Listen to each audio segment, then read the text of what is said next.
Greetings, everyone. David J Coon with Qigong Awareness, author of Qigong for Beginners, Your Path to Greater Health and Vitality. I have some questions here. I've been asked to make a short video to respond to some of these questions. So check it out. What is the difference between Qigong practice and Tai Chi? What about yoga? How do some of these things fit together? Which one is better? Okay, these are some of the questions that we've been getting. So first, let's start with this idea. Qigong is often referred to as a form of Chinese yoga from China. Although there are different styles of yoga for sure, a lot of them involve getting down into particular poses or postures, stretching and breathing, holding that position. We might reach up, do a sun salutation, bend down, breathe, holding particular postures. We certainly have some of that in Qigong, but yoga is unique in and of itself on that level. Now, in the Indian practice, they refer to a universal life force, just like when we talk about Qi or Qigong. Qigong means the skilled cultivation or the skilled work of gathering universal life force or energy, this idea called Qi. Well, in India, when they practice yoga and they practice breathing practices, they refer to that same life force as prana. All right, what about Tai Chi? What are the differences between Tai Chi and yoga? Let's do Tai Chi and Qigong. Qigong is like martial arts in the same way that Qigong would be like martial arts, and then you would have a style of martial arts like Kung Fu.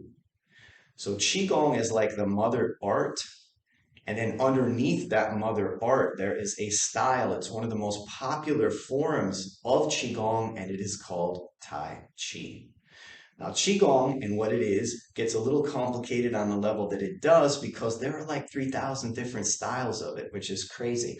But there's only a few that are more popular. The main one is Tai Chi. We'll show you a little difference between Tai Chi and Qigong as far as the actual physical practice of it.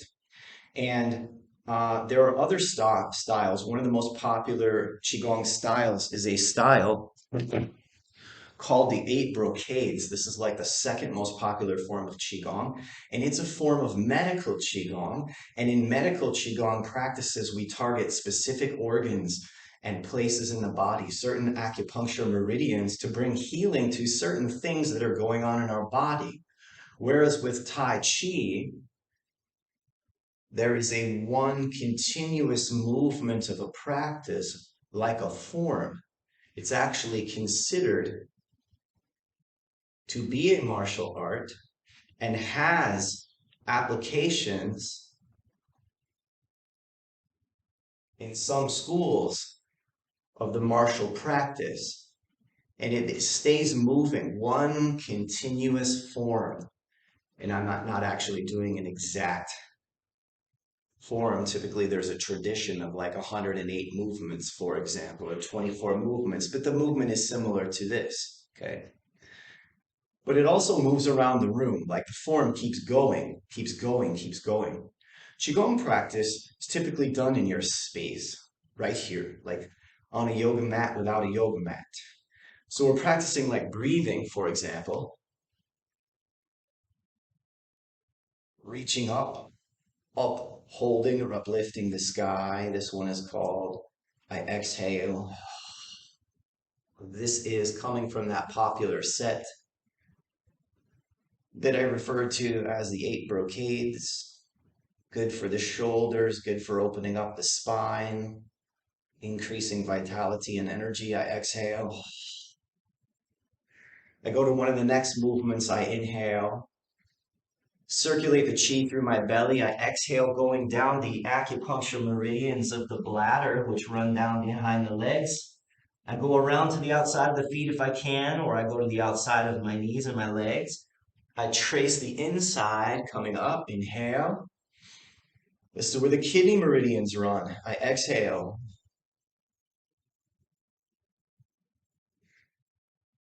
Inhale, exhale. Inhale, I reach up. Exhale, I come down. Now, sometimes during a Qigong class, we will incorporate a Tai Chi-like practice in the middle of our Qigong practice, but we're not moving around the room. We're staying in our space. Similarly, many Tai Chi teachers will teach you the form of Tai Chi, this Qigong exercise here. They will teach you the form, have you move all around the room, but they will warm up with Qigong exercises. So, to summarize, Qigong is the mother art. Tai Chi is a style of Qigong. It typically moves around in a form, moves around in the room. It's a set of sequences. You always do the same thing. With Qigong practice, depending on how the teacher does it, we have certain sets like the 8 brocades. We'll do 8 exercises in a row. And then other times, like in my classes that I teach regularly on Thursday afternoons, we put in a mix of different practices to keep it interesting and also to work with different things that are going on in the body. Okay, and we do a little bit of stretching, but we do not do anywhere near as much stretching typically in Qigong practice as what is done in yoga practice. All right, this gives you an idea of some of these different practices. If you have any questions, anything, please give us a shout and we'll be happy to point you in the best direction that we can. All right, thanks for tuning in. Again, I'm David J Coon with Qigong Awareness. Thank you.